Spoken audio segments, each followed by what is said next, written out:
Welcome ladies and gentlemen to my YouTube channel. Hope you are all doing well. My name is Regan. For my returning viewers and also to my new subscribers, I usually appreciate so much for your great support always. So now Kenyans, you won't believe this because what the Kenya Kwanza now is witnessing on the side of Rigathi Gachagua, I think they are not believing what they are seeing. Because hao walijua that after 1 week, Rigathi Gachagua, his popularity will fade away.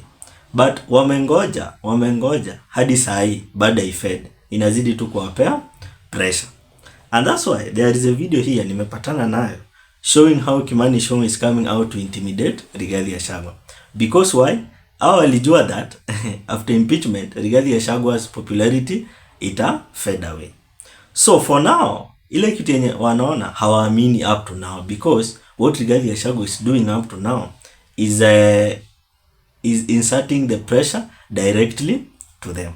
So I want you to see this video, then we proceed. But before we proceed, ladies and gentlemen, as you always do, just a reminder, ensure you like the video, and again, don't forget to subscribe to our channel.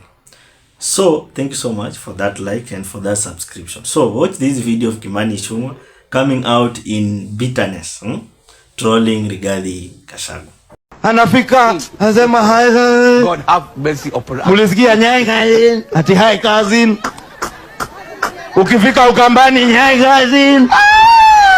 So as if that is not enough, you can clearly tell that now what Rigathi Gachagua is doing, this government iko so stressed, because for them walijua that wakisha impeach Rigathi Gachagua in a week time, Rigathi Gachagua atakuwa ametulia tu kwake wa mnyoro, hakuna kitu yenye atakuwa anafanya.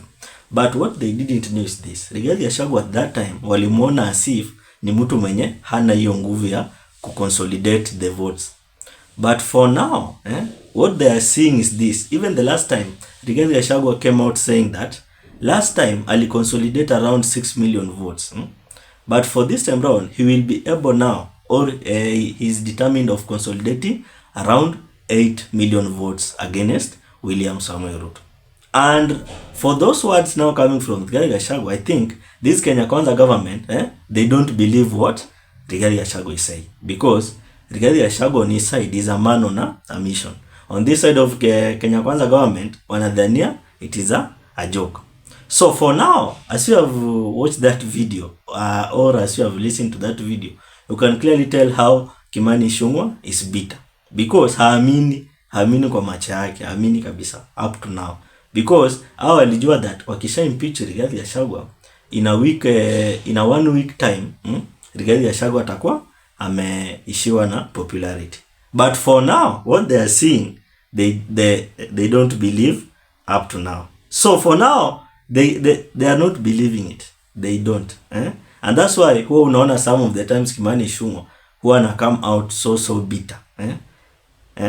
And that's why on that video umesikia the way anaongea. Yani hako na ile machungu that Rigathi Gachagua hako na ile popularity more than him. Walidhania that at Kimani Ichung'wa sasa ndio atasaidiana na kina Kindiki ku consolidate the votes from the Mount Kenya regions.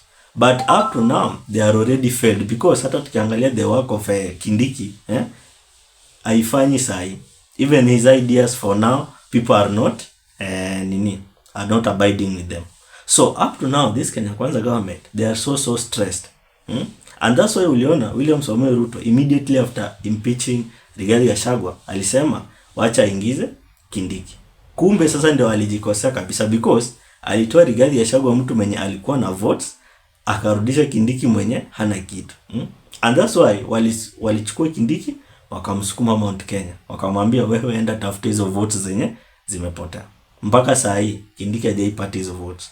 So up to now you can clearly tell from what Kimani Ichung'wa is saying, because hao wako so bitter, hawaamini what's really happening in front of their eyes. You can clearly tell from yesterday's opposition tour in Western. Uliona to the way it was massive. It was natural and the crowd was happy. On their side nae mambo huwa ni ngumu tu. Ukiangalia the side of Kithure Kindiki lazima atembe na pesa. So up to now, what they are trying to see is not what they expected. because mtu kama Rigathi Gachagua yeye ana inject day in day out. So on that video you have seen how Kimani Ichung'wa has talked in a bitterness way, because Rigathi Gachagua for now is on a higher level, and they can't believe Rigathi Gachagua is still strong when they predicted he will a nobody in a week's time after impeachment. So what I can tell Kimani Ichung'wa is that azoee tu hiyo sauti ya Rigathi Gachagua mapema, because for now he's coming out to intimidate Rigathi Gachagua ati yo hi cousins, hi cousins. Na tukiremember vizuri walituambia hapo nyuma ati yo hii mambo hi cousins ati ni mambo tu ya kupitisha wakati. So for now imewaingia, and that's why they are coming out now in a bitterness way saying ati yo hi cousins, hi cousins. So Kimani Ichung'wa is not believing what's really happening in front of his eyes. Tuliona there was a certain rally where Kimani Ichung'wa alikuwa so badly heckled. So up to now yeye haamini, na anakazana tu bado up to now. So the bitterness Ichung'wa has with the Gachagua is on a higher level, and you can clearly tell from that video I have shown you. On the other side, Kenyans, I want you to listen to this, because there is a news a Daily Nation is coming out with, and the Daily Nation is telling us that there is a project which William Samoei Ruto is up to, and this project is about 1.2 billion. Remember, this 1.2 billion, there is only two options here. It's either a taxpayer's money or it is a private money. So for now, the headline of today's Standard Gazette is saying, as I read, revealed RUTO'S Sh1 billion charge at Statehouse. So that is the headline of today of the Daily Nation Gazette. So for now, Ruto is on a plan whereby he's now trying to build a church inside the compound of the Statehouse. So for now, Ruto ni mtu mwenye sahi anataka kujaribu kutumia the church for his re-election coming 2027. And that's why now the Daily Nation has come out clearly to say that RUTO'S is now planning a 1.2 billion church project at Statehouse. So I will read a piece of it, then we proceed. So as I read, President William Ruto is quietly overseeing the construction of a massive church within the grounds of Statehouse, Nairobi, in a move that raises question on the constitutional separation between church and state.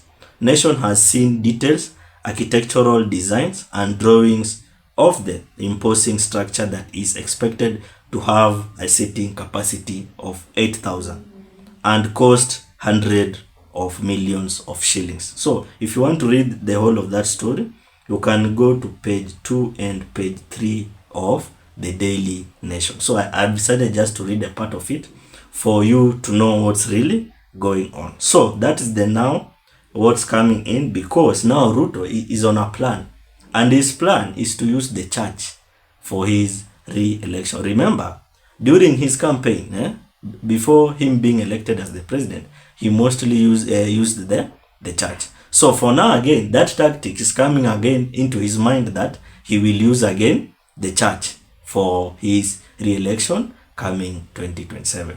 But what William Samoei Ruto must know is this: coming 2027, there will be no an escape route, because people have decided and a common mwananchi has already waken up. So hizi projects zake zenye mara sijui 1 billion anajenga kanisa pale Statehouse, I think it will end up failing badly, because people already has identified what's really going on there at the Statehouse. So up to now, that's the news now coming in from the Daily Nation Gazette, whereby it has been written boldly at the front page of Daily Nation. So if you want to read, you can pick a copy of Daily Nation Gazette, then you go page 2 and page 3 to read the whole story, because I have read just a piece of it. What's your opinion? Drop it at the comment section. Otherwise, thank you so much for great support. Consider subscribing, commenting, liking and sharing. Let's meet in another video.